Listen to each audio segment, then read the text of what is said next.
BRS party के MLC Kalvakuntla कविता ने वाजे किया है कि बीआरएस पार्टी लीडर केसीआर ने रियासत तेलंगाना के हुसूल के लिए जो तहरीकें चलाई है वो सब के लिए मुतासिरकुन है और ओबीसी हुकूक की तहरीक को केसीआर की तहरीक से चलना चाहिए।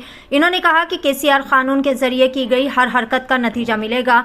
इन्होंने केसीआर को मिसाल के तौर पर लेते हुए मध्य प्रदेश में ओबीसी के हुकूक के लिए जद्दोजहद शुरू करने पर खुशी का इजहार किया। ये ख्याल किया जाता है कि मुतनासिब रिजर्वेशन में इन्होंने कहा कि मुतालबा किया कि बीसी की ज़ात की मरदमशुमारी की जाए और मुखन्ना में ख़वातीन के रिजर्वेशन में ओबीसी ख़वातीन के लिए कोटा फराहम किया जाए। ख़वातीन के रिजर्वेशन एक्ट को पोस्ट डिडेड चेक के तौर पर तनकीद का निशाना बनाया गया। इन्होंने मरकज़ में ओबीसी के लिए एक अलहदा वजारत बनाने का मुतालबा किया। मध्य प्रदेश के दतिया ज़िले मरकज़ से ओबीसी राइट्स फ्रंट के बानी दामोदर सिंह यादव की तरफ से शुरू की गई पीड़ित अधिकार यात्रा के इफ्तिताई प्रोग्राम में एमएलसी कल्वाकुंतला कविता मेहमान खुसूसी के तौर पर तशरीफ फरमा थी। ओबीसी फ्रंट के रहनुमाओं, कारकुनों और मुकामी लोगों ने दतिया में एमएलसी कल्वाकुंतला कविता का वालियाना तरीके से इस्तकबाल किया।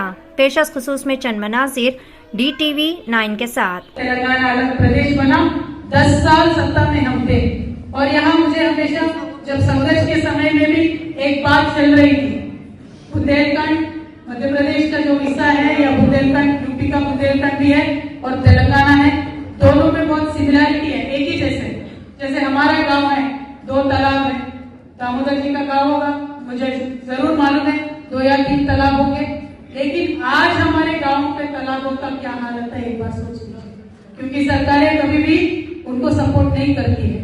मेरा आपसे रिक्वेस्ट ये है, किसान भाइयों से मेरा रिक्वेस्ट ये है, जिस तरीके से तेलंगाना में काम हुआ है किसान के मदद के लिए, किसान के हक में काम हुआ है, उसी तरीके का काम मध्य प्रदेश में होना चाहिए। मैंने देखा यहाँ जब कार की जरूरत होती है तो लाठी चलती है, लाइन लगा के किसानों को वेट करना पड़ता है, लेकिन हमारे नेता केसीआर साहब ने इंतजाम इतने अच्छे से किए थे कि कभी भी एक लाठी किसान पे कार के लिए पड़ने नहीं दिया। पिछले 10 सालों में तेलंगाना में कभी भी खाद के लिए लाइन लगाने की जरूरत नहीं पड़ी। ऐसा हुआ क्यों? क्योंकि वो हमेशा किसान के हक में सोचते हैं, चाहे वो किसान को पैसे देने वाला हो, चाहे वो खाद के मामले में हो, चाहे पूरा उनका जो भी उत्पादन होता है उसको खरीदारी करने का हो, पूरा एक साइकिल किसान के साथ केसीआर साहब ने दिया।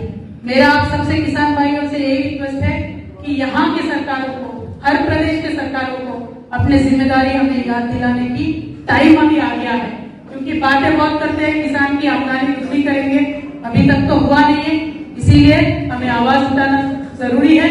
दामोदर जी के साथ चल के किसानों के, पिछड़ों के, राज्याधिकारों के बारे में भी बात करना बहुत ही जरूरी है। और एक बात मैं तेलंगाना के प्रदेश से आपसे बताना चाहती हूँ। तेलंगाना जब से बना 10 सालों में हमने बहुत सारे इंडस्ट्रीज लेके आके एटलीस्ट 30 लाख युवाओं को नौकरी देने, उसमें भी हमारे ओबीसी भाई बहनों के साथ अन्याय हुआ है। ओबीसी का जो सब कोटा हम मांग रहे थे महिला आरक्षण में, उन्होंने नहीं दिया, तो अभी वो लड़ाई भी शुरू करना है और उस लड़ाई में भी मैं आपके साथ चाहूंगी। आप मुझसे वादा करिए कि उस लड़ाई में भी आप हमारे साथ देंगे। और एक बहुत इंपॉर्टेंट बात है, यहाँ जो युवा है, यहाँ जो इंटेलेक्चुअल्स है, मैं आप सबसे अपील करती हूँ, सोचने की बात है। हमारे हिंदुस्तान भर के हर एक स्टेट में सेपरेट बीसी वेलफेयर मिनिस्ट्री होती है, लेकिन सेंट्रल गवर्नमेंट में बीसी वेलफेयर मिनिस्ट्री नहीं होती है, तो एक नोडल मिनिस्ट्री नहीं होगी। ओबीसी को जो पैसा केंद्र सरकार से मिलने वाला है वो राज्यों को कैसे जाएगा? वहीं से हमारा इनजस्टिस शुरू होता है। तो यहाँ जितने भी युवा है, इंटेलेक्चुअल्स है, प्रेस के हमारे दोस्त है, अब सबसे मैं अपील करती हूँ, ये बहुत इंपॉर्टेंट डिमांड है, केंद्र सरकार में भी बीसी वेलफेयर मिनिस्ट्री होना चाहिए, उसको भी आपके एजेंडा में इंक्लूड कर ले। मैं दामोदर जी से ये रिक्वेस्ट भी करना चाहती हूँ। ऐसे बहुत सारे और मुद्दे हैं, बहुत सारे इनजस्टिसेस हैं जिसके खिलाफ हमें लड़ना है। ये तो शुरुआत ही है और पूरा प्रदेश का जब दौरा होगा, मैं मानती हूँ बहुत ही सारी चीजें और चर्चा में आएंगे, सभी के लिए हम लड़ेंगे। अब सबसे मैं अपील वही करना चाहती हूँ कि बढ़ चढ़ के जब तक आप हिस्सा नहीं लेते हो, आपकी आवाज बुलंदी से नहीं उठाते हो, हमारे हक और अधिकार हमें मिलने वाले नहीं है, कोई प्लेट पे लगा के देने वाला नहीं है, छीनना ही चाहिए।